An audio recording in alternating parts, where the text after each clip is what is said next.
Time now for the Educated Retirement Show with your host, Jay Kaplan. Jay discusses reverse mortgages and can answer your questions at 951-922-3532. Call lines are open at 951-922-3532. And now, here's Jay.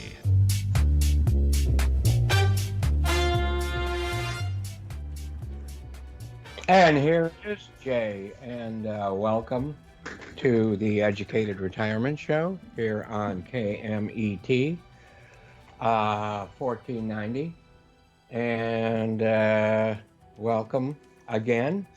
And the Educated Retirement Radio is here every Friday afternoon from 3 to 5, where we contemplate retirement and how to best prepare for that retirement and how to best stay successfully retired. So absolutely meet your retirement needs. Remember, top off your tank so you can make it all the way. Remember that the future is now, and why? Because knowledge is power. And our phone number, now this is the quote off-air number, although if you call now, I'll probably answer, because that might be fun. But you can call into the station too, and that would be fun too. And anyway, here you go, 866-955-2233, 866. And, unless I say it real fast, I got to go back and look at it. I guess my age, 866-955-2233.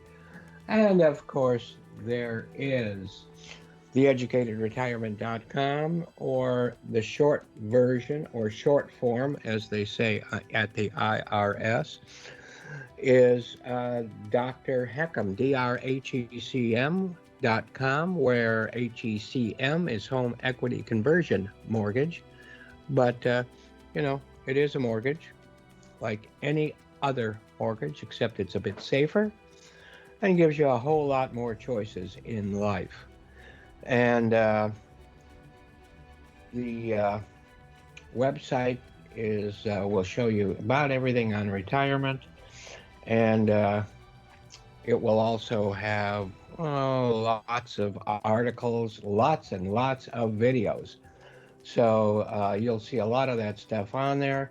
And of course, by going there, it does not mean you're contacting me. But anytime you want to contact me, remember, I will never I'll never abuse your information. I don't use your phone number or your email unless you want me to. And lots of articles by some very famous people, some Nobel Prize winners. And there's also a blog that covers what many people have to say about this and so many other subjects. I don't keep that blog only open for reverse mortgage information. So scroll down about halfway on the front page, and you'll see a link to watch this show live at 3 o'clock every Friday. But you can also do that on the KMET website. KMET.com, I believe, is it. And you can see everybody else's show too. So there's also the YouTube station, which has all the shows, I think, except the last week's show, because I have that rant on our hero, Dave Ramsey, and I want to finish that today. But speaking of other shows, here on KMET, we need to give a shout out to Let Grandpa Speak, whose show is here every Saturday morning at 9 a.m., and it is the best way to start your weekend with a good and happy mood. And don't forget the Southern California Business Report with Daryl McCants. I just got off the texting phone with him. He's coming on the show in November. And he shares that show with Yvette Walker, and they're actually repeat offenders on this show from time to time. And their show, Southern California Business Report, is on at 4 o'clock every Tuesday afternoon. They always give a plug for this show by saying I'm a part of his advisory board, along with Bill Morris of UCI, who also has been a guest on this show. And don't forget Ron Siegel's Home and Finance Show here on KMET Monday through Friday at 6 p.m. I'm on his show every month, not I think possibly next week. Yeah, next Thursday I'll be there. Again, he talks about finance, home purchase, and that kind of thing. He's also an excellent lender, so you'll hear his ads right here on KMET. So, my day job, and yes, I know you're saying, good thing this guy's got a day job. I work at a place called the Loan Source. My NMLS number is 384565. That's license for doing loans, Department of Real Estate. 792630. And you know that I don't do real estate at all, but I like to stay on top of those things. So, staying on top of things, what is today? Today is National Monte Cristo Day. So, excuse me for a couple minutes while I go eat a Monte Cristo. No. I love those things. And for a while, with the health craze, they completely disappeared off of most all menus, but they're starting to come back. So if you think having holidays for food is silly, well, there's one for spaghetti, pizza, fried chicken, to name a few. Oh man, I'm getting hungry. And last Friday, it was hot dog day and the first TV dinner. And today, it's the famous Monte Cristo sandwich. So here's to making a good thing even greater. And that's the Monte Cristo. It is said that on a foggy day in the Bay Area, which depends on what part of the Bay Area, but it's usually foggy, in Southern California, in the 1960s, a miracle, emerged from a chef's kitchen, starting with the classic club sandwich. It's usually sourdough bread, sometimes with turkey or chicken, ham and cheese, then dipped in the French toast batter and grilled golden brown and melty, topped with a little maple syrup and a splash of powdered sugar, and sometimes a side of jam. I've had them also with waffles, which to me, that's great. It's both sweet and savory. This treat can be breakfast, lunch, or dinner. It is said to be a variation of the French croque monsieur or Mr. Crunchy. I've never heard that referred to as Mr. Crunchy. In California, it gained in popularity in 1966 after the Blue Bayou restaurant in Disneyland, New Orleans Square, began serving it and still serving it after all these years. Rice Krispie Treats Day. And that's actually tomorrow, but that is so important. I remember my mother used to make them for me all the time. And if I had more teeth, I would eat this in front of you, but since I don't, it'll take too long. So let me just offer some up. Sean, you want one of these? Grab one, will you? And so now you're talking, a true reason to rejoice. Rice Krispie cereal was introduced by the Kellogg Company for the first time in 1928 and was a moderate success. The treat was made by the combination of Kellogg's Rice Krispie cereal and a mix of margarine or butter and melted marshmallows. The Rice Krispies marshmallow squares were created by two of Kellogg's employees, Melita Jensen and Mildred Day, who had quite a day in 1939 at the Kellogg Company Home Economics Department.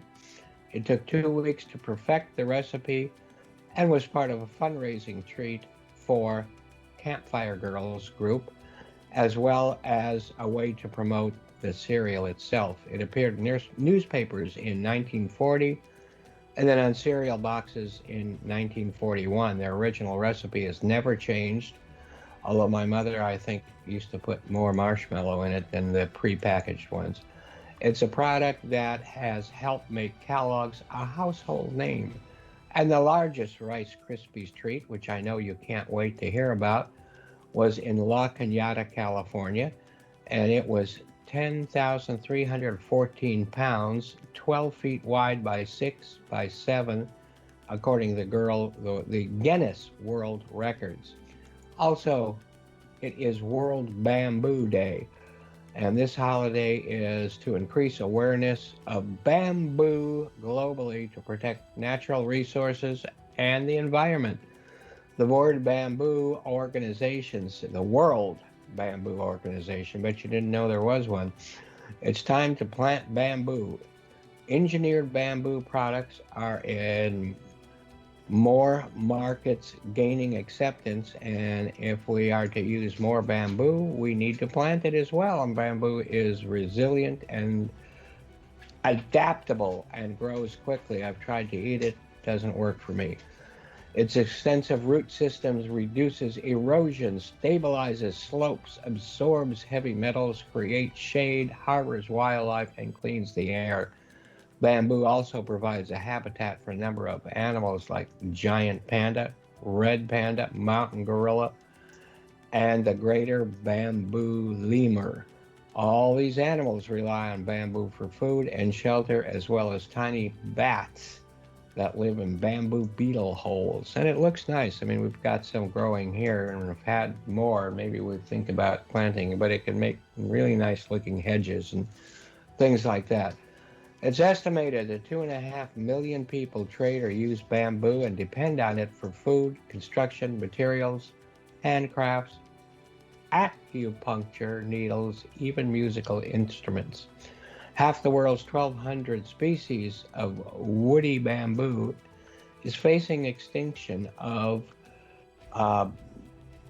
extinction, I think, because of forest destruction. So this day is to raise awareness of the benefits of bamboo and to promote the planting of it. Usually there are bamboo planting ceremonies, 5K races, contests, and other events scheduled around the world. And let's get started on some of our nostalgia stuff before we get into our great guests coming at the half-hour point, which will be famous doctors from golden years. But Roddy McDowall was born September 17th, 1928, and left us in 1998. Roderick Andrew Anthony Jude McDowall, wow, what a mouthful, was an American British-born actor, director, and photographer. McDowall was born in London. Both parents were enthusiastic about the theater.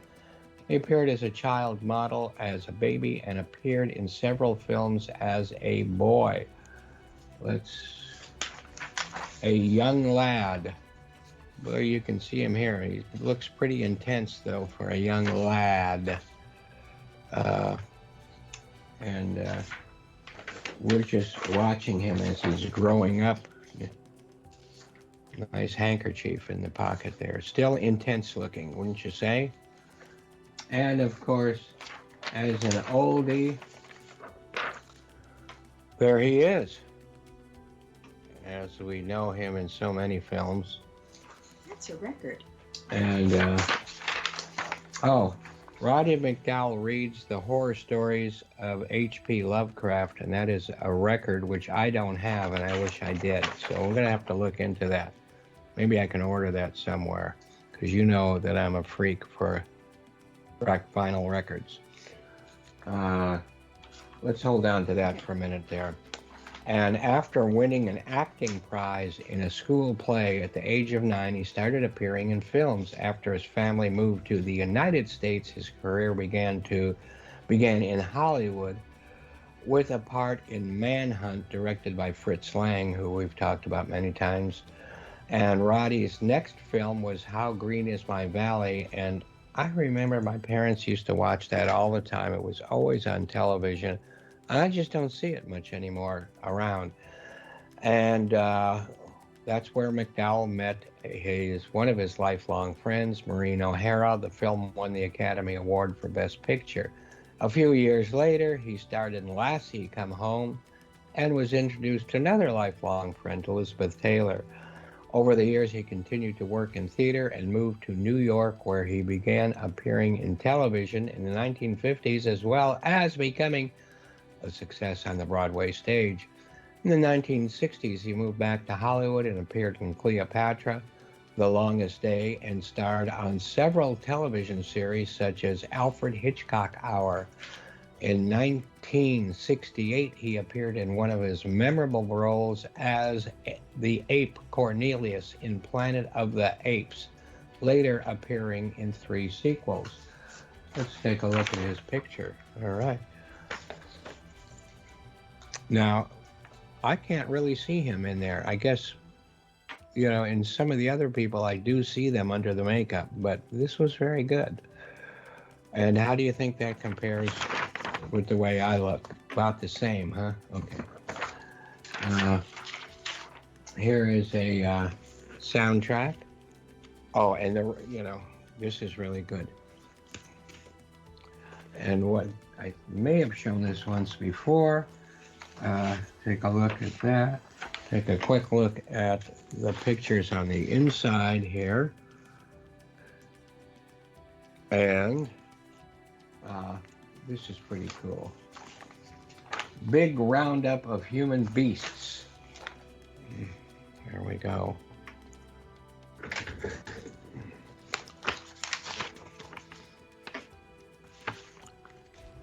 And I think this even opens up. I'm not sure how much you can see here. You can't read it, but you got to admit, this is a cool piece of advertising, ain't it? They have, even on this, they have an advertisement for the film right there, which I think is pretty cool. So, what is not widely known is that McDowell received recognition as a photographer working with Look, Vogue, Collier's, and Life. He published 5 books of photographs featuring interviews of his celebrity friends like Elizabeth Taylor, Elizabeth Taylor, Judy Garland, Judy Holliday, anyway, we'll get into her some other time, Katharine Hepburn, and Lauren Bacall. And little known event, in 1974, the FBI raided McDowell's house and seized his collection of films and television series in the course of an investigation into film piracy and copyright infringement. His collection consisted of 160 16mm prints and more than 1,000 video cassettes at a time before the era of commercial videotapes. McDowell had purchased Errol Flynn's home cinema films and transferred them to tape for long-lasting archival storage. No charges were ever filed.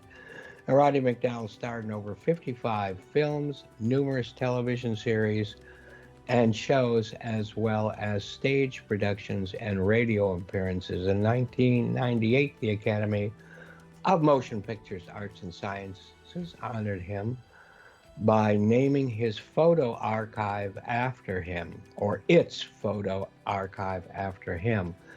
The collection, which includes several million negatives and stills, is known as the Roddy McDowell Photograph Archive. And did you know Roddy was an accomplished ballroom dancer? He won both the Charleston and Cha-Cha contests on the Arthur Murray Party in 1950. I think that used to be on television, didn't it? I think, yeah. He was considered for the role of Pennywise the Clown in the horror It television miniseries, the role that went to Tim from Rocky Horror Picture Show. And a short list of his films: The Longest Day, 1902, directed by Daryl Zanuck, and won 4. And I'm sorry, and 4 others so there were, that's right, yeah. There were 4 directors. I remember that now. Starred John Wayne, Henry Fonda, Richard Burton, Robert Mitchum, Sean Connery, Robert Ryan. Film nominated for 5 Oscars and won 2. Inside Daisy Clover, 1965. Director Robert Mulligan, starred Natalie Wood, Robert Redford, Christopher Plummer, Ruth Gordon, nominated for 3 Oscars. Planet of the Apes, 1968, which we've showed you some of that stuff. Directed by Franklin J. Schaffner. Screenplay by Rod Serling, and starred Charlton Heston, Kim Hunter, James Whitmore. Film nominated for 3 Oscars and won for honorary award to John Chambers for makeup. The Poseidon Adventure, 1972, directed by Ronald Neame. And do we have couldn't find it, but certainly have seen it about 487 times, with Ernest Borgnine Gene Hackman, Shelley Winters, Stella Stevens, Red Buttons, film nominated for 9 Academy Awards, and won for Best Music and the Special Achievement Award for Special Effects. Legend of Hell House. Did I get that right? I get Hell and Hill mixed up. Yeah, there we go. This is a laser disc again because of the size of the. And directed by John Hugh, writer Richard Matheson, who we've talked about so many times, based on his novel Hill House, and starred Michael Gough, G-O-U-G-H, Michael Gale Honeycutt, and who had a very small role in it, as I recall, and Ronald Culver.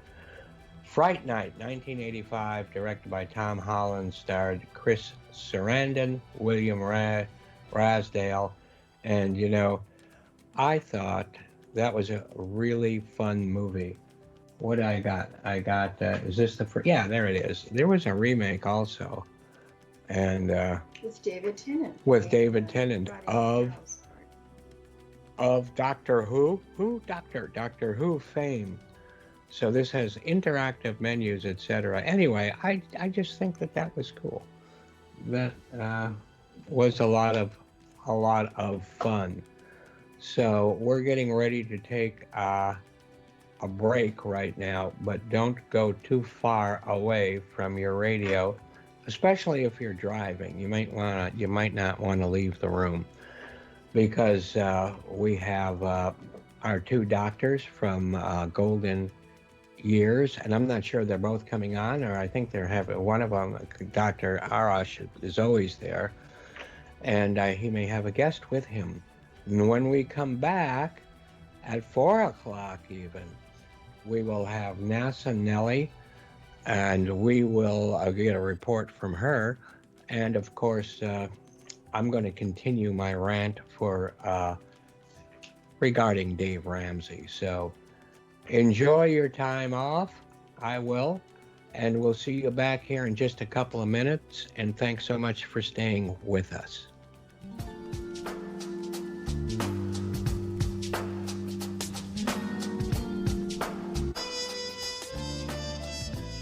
That's my favorite of the theme songs here. The minor key. Really nice. I hate to break in, but you know, that's what I'm supposed to be doing, so I do. But I need to introduce again our repeat offender on this show. Again, I borrowed that saying from Ron Siegel, because I'm a repeat offender on his show once a month. And Golden Years is pretty much about the same schedule here on my show, which I'm very happy about because they always have great information. So Dr. Arash is with us today. Let me take a look at the monitor. He's looking good. He's looking a lot better than me, which is normal. So remember that our guest this time, or guests, we do appreciate call-ins if you'd like to join the conversation. And the on-air number is 951-922-3532, or as Sean would say it, 951-922-3532. But so be it. Anyway, welcome, sir. Thank you for having us back again. No, it's a privilege, and I think the viewers think of it, viewers, listeners, whatever, or both, appreciate you also and your information. But in case you haven't met Dr. Arash before, let's have him introduce himself, and we go from there. And as far as subjects are concerned, we're just wide open, whatever the doctor feels like is a good one or whatever comes to mind.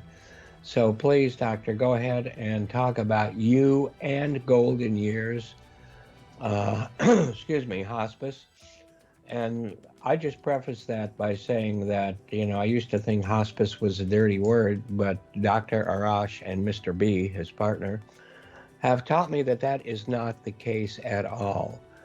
Hospice is not a 4-letter word. I don't have as many. Yeah, it's too many letters for one hand, so I can't count them all. But great information. So go ahead, please, sir. So, Jay, my name is Dr. Rosh Shamsian. I'm the COO of Golden Years Hospice Care. I make sure that our patient quality and satisfaction is taken care of. I deal directly with patients' concerns and the office concerns. We try to make sure that all of our patients are satisfied with our line of service and the delivery of healthcare towards them. So what really makes us a little bit different from every other hospice is really having an onboard physician on staff, in addition to the medical directors, where we can directly talk with patients, find out what's going on. This also helps expedite the how we deal with hospitals or nursing homes. So when we expedite the patient intakes, they don't take 2 days or 3 days. When we expedite these procedures, when somebody says, I need to send someone to hospice, they really happen within 24 hours. We make the assessments, we work with the discharge notes, we work with the pharmacy to make sure all the medications are there on time. We make sure that we have a nurse coming out on time. So within 24 hours, everything that is needed for that transition is taken care of with our team and with my help. Yeah, because you said an on-staff physician. That would be you. Right. So, I mean, that is must be an honor for you and a privilege for all of those that are under the care of Golden Years Hospice. And what's that other word? Palliative care. Palliative care. That's right. Boy, I'll tell you, my memory when I was born was pretty slow, and it's just tapered off since. But yeah, palliative care.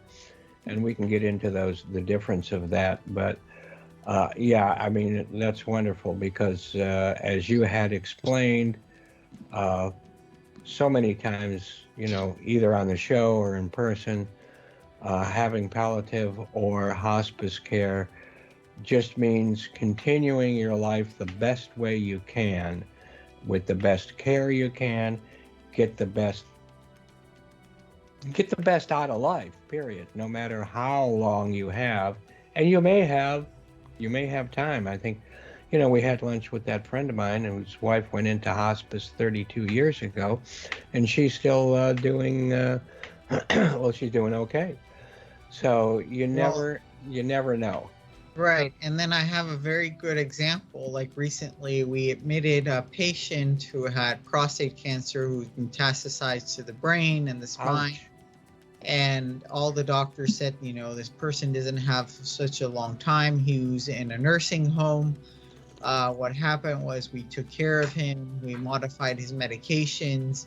And then within 2 weeks, from feeling depressed, he actually got better. He was happy. He was more alert.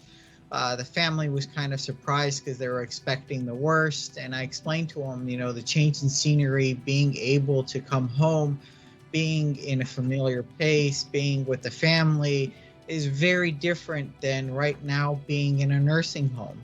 Right. People who have diseases, that doesn't mean that they have to be in a nursing home. They can come home, they can be taken care of. We had nurses come and visit them 5 times a week. Wow. To help. We're trying to be that supportive care for them. And the point of the conversation is, like, once they got out of the nursing home, they felt so much better. They were more active. They were more alert. Their depression kind of went away. And that's kind of the whole sense of why it's better to come home than to be in a nursing home or a facility where you can be around your loved ones during the time of need. And that kind of plays into the emotional, physiological, and mental support to these patients. It's like, I get to be around people, eat the foods that I like, listen to music that I want, have my stuff around me, versus just being stuck in a nursing home with like 5 or 6 other people in the same room. Wow. Eating whatever they give me and nobody listening to me and not getting to spend time with my grandchildren. this is an example where, especially with COVID coming around, that you know how strict these facilities can be. It's like they don't want people coming in and out to see their, you know, their grandparents because, or their mothers and fathers, because there's a risk of bringing COVID. And this way, you know, you're not at the mercy of the facility, you're at home.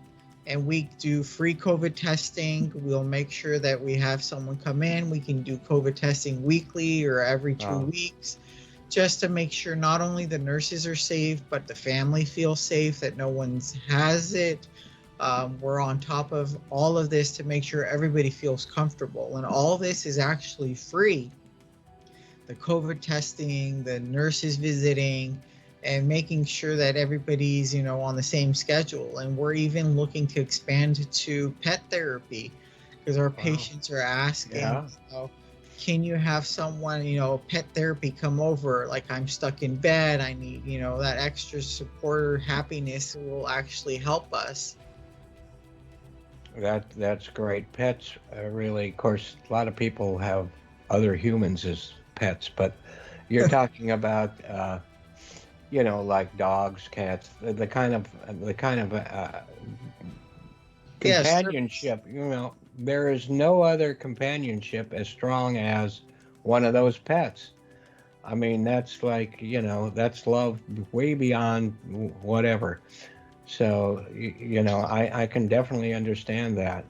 And I think being, you know, your frame of mind has so much to do with the rest of your health. You did a big word, physiological, I think, which I wrote down. I'll try to figure out what it means later. But I think I think it has to do with just what we're talking about. If you feel like you want to live, you probably will live longer than if you feel like it's all over and who cares anyway and who cares about me. Right. It's the mental health. Like, the mental health actually does change the physiology of your body. It gives you serotonin and all that stuff. It's the same thing as like taking antidepressants. Instead of taking the medications, being home around people that your loved ones and being able to be in a comfortable place where you're familiar with releases hormones and makes you feel better and does everything to, you know, your body reacts differently. It's a different way of thinking, and that's why these people live, you know, more than what is expected. They're actually happier. They don't want to die. And that's what, you know, going back to what you said, is when people have that support, they have a reason to fight for life. They have a reason to move forward, instead of saying, like, I'm stuck in a room with 4 other people who are moaning and groaning. And I don't get to see my loved ones. I don't get to eat my favorite food, watch my favorite movie, listen to, you know, music. Like, these are the freedoms that you have while you're at home. Right. And I think another thing that's key, at least I talk to when I talk about, you know, staying in place. Oh, nice phone ring. When I talk about aging, don't worry about it, aging in place, you know, in relation to reverse mortgages, I think that when you are at home, even if you're sick, you're going to be more active. At least your mind is going to be more active, and quite possibly your body is going to be more active. Well, at home, you have that sense of calmness. It's like a place of bliss. It's like you build that attachment with the home. You can work on building a garden. You can do a lot of things. It's home is where the heart is, you know. Right, and it's also where the remote control is for the TV. So, you know, and you might, you know, in a nursing home, you may have to fight for it.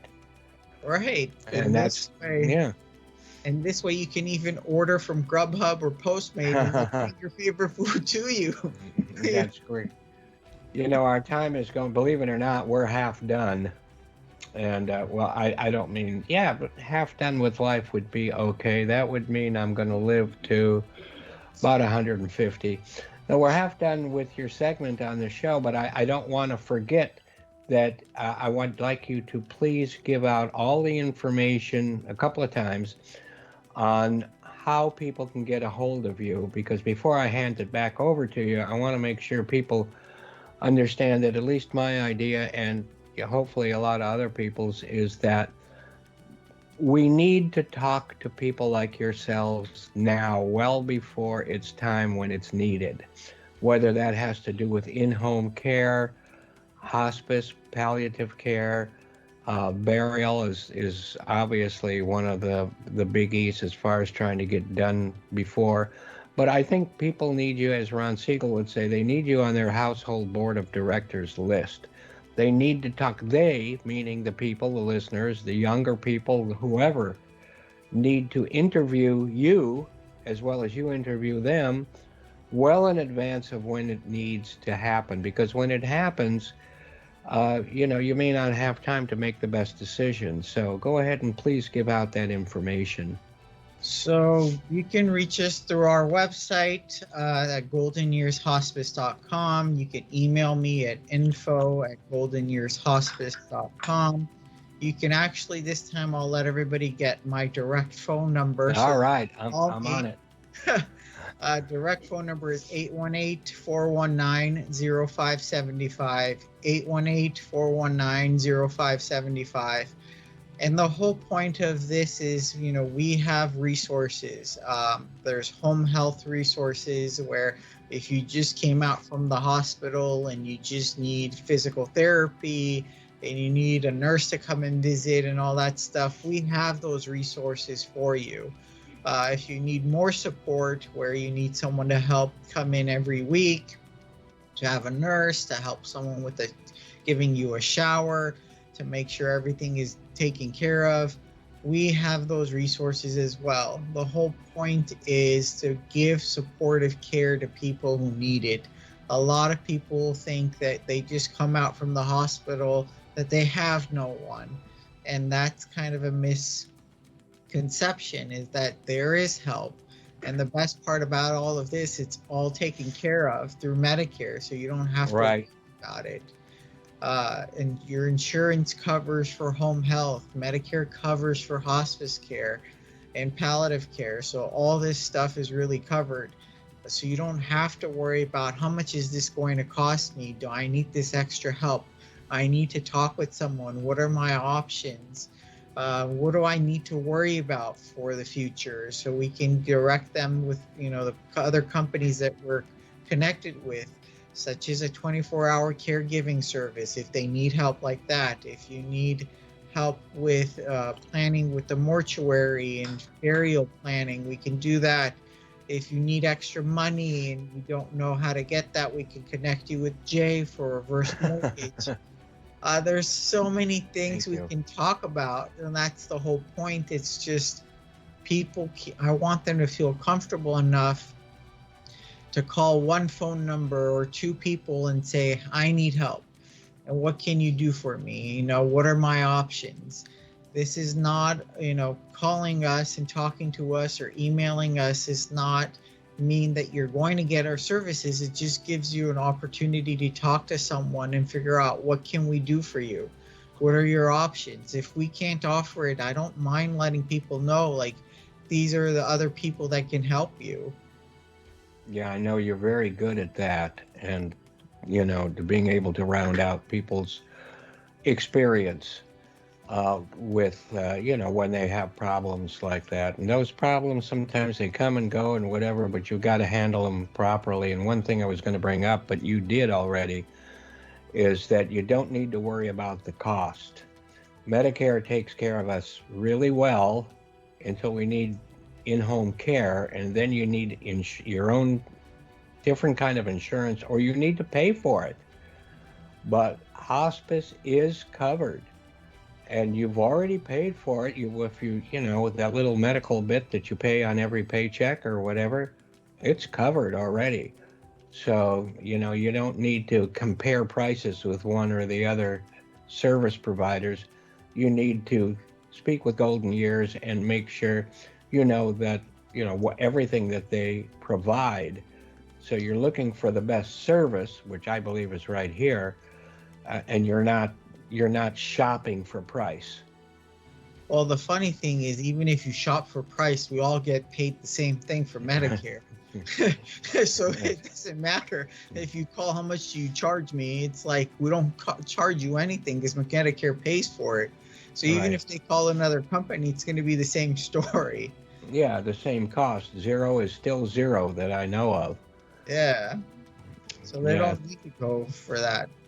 But the right. only difference with us is that, if you're in a nursing home or a hospital and you need to come home, the transfer rate is within 24 hours. Other companies usually take a longer, like 2 or 3 days, because they have to make sure they get the ambulance. They got to make sure they get your supplies and everything set up before you get home.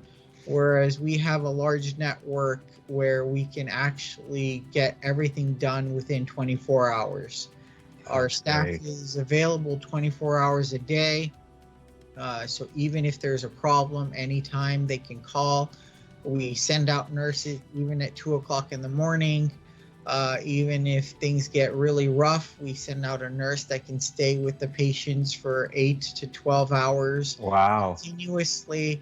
The whole point is to make sure that the family feels comfortable. During hard times, families sometimes get scared. They don't know what's going on. And that's perfectly fine. We have nurses that will come out, spend time, more than just 1 hour, literally, with the family, 8 to 12 hours, teaching them, how do you give meds, what to look for, be a supportive system for them. So it's not just, one person. We can even have the pastor come out and visit and give counseling and bereavement for the family. This is, during these hard times, it's not just one person that's going through a hard time. It's literally the whole family. Right. And we have to offer services for the family as well. The well-being for the mental health for the family is also important. As you said, it's more than just taking care of a patient. We have to take care of the family. We're all in this together. Right. I'm looking at those three catchwords there: hope, compassion, and family behind you. Hope is so important, not just for the family, but for the patient, he or herself.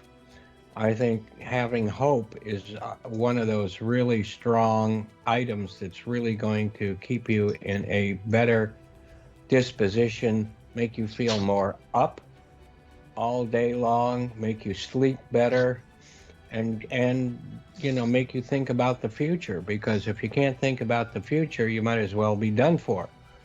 Right. And that's, go ahead. without hope, there is no future. Right. You have to have hope to continue, and every religion has that same thing. They pray to God for another day, and they're thankful for another day to be alive.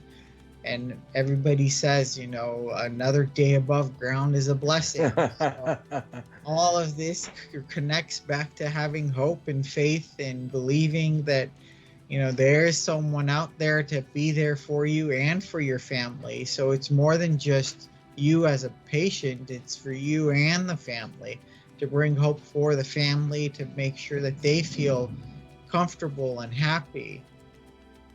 Now, one thing I was completely misinformed, well, let's say I'm misinformed about a lot of things, but I've had relatives in the past go to hospice, and that was usually a physical location, not home.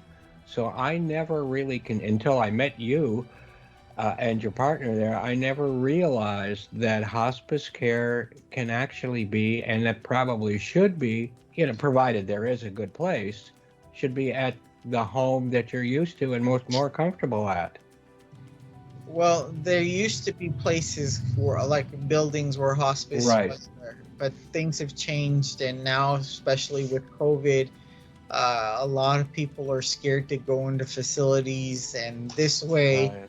they figured out that this way, not only when patients go home, they're surrounded by their loved ones in a very familiar environment. They get to listen to their own music, the movies, and see family movies or remember the good times in pictures and just, have that nostalgia of remembering Right. the good times versus being in a place where they don't have any of these stuff. They don't Right. have their favorite blanket. They don't have their favorite smells. They don't have their favorite food. And That yeah, and it's not just, and remembrances are very important, like you said, but right now too, you can have all good times, new good times, on a day-to-day basis when you're at home and when you have that kind of control. I guess what I'm trying to say is, with the kind of service you provide, these people who are under your care have control over their own lives. And I'm not just meaning the remote control. I mean, they have control over what they want to do, how they do it. They can make plans for tomorrow and whatever. right. And plus being with us gives them the advantage of calling me every day. Where are my medications? Where is this? Where is that? Well, I call you every day just to find out, where did I leave my keys? Where did I, and and that's fine. I mean, you're open to that, of course, every day. But can't believe we're getting near the top of the hour, or we've got to go again. I can't hardly believe it. But just for a minute on palliative care, that's a step. I don't know, a stepping stone. Go ahead. More like considered of like aggressive treatment. Palliative care is like really want aggressive treatment to move forward. It's not meant as a bad connotation. It's really meant for people to understand that when you're getting palliative care, you're getting aggressive treatment to make sure that you're getting back to being normal and healthy and having the right amount of support. So that's the terminology that we use. Okay, yeah, because I was completely out in left field about that term, before we met and before we started talking about these things on this show. But before we go, 3 minutes to the top of the hour, go ahead, because it's so important for everyone to be able to contact you and ask you where their keys are. No, and talk to you about the future of them and or their loved ones, because you need to do that now. And we never got into the funeral services because, not everybody in hospice needs funeral services right away. But you can make that, you have avenues to make that much less expensive than what people think. Right. It gives you time to think about what are the options, what you need to worry about. And it's not about really pushing people and saying you need to do this. It just gives you a list of things that you need to start focusing on and what you need to worry about. So we have a lot less than 1 minute left right now. So in this time, I want to thank you so much. Look forward to seeing you again. Look forward to having lunch with you again. Thank you. And get in until the hook comes out and pulls me off stage. Go ahead and give your contact information one more time, and then we'll have to say goodbye for now. It's goldenyearshospice.com, and you can feel free to email us at info@goldenyearshospice.com, and you can feel free to actually reach out directly to me at 818-419-0575, 818-419-0575. And thank you so much. And say hello to your cohort out there for me and the rest of your people. Really appreciate it. I will. Take care of yourself, okay? too. And for everyone else, we'll see you, and you'll hear me in just a couple of minutes. Thanks so much for being with us. You're welcome.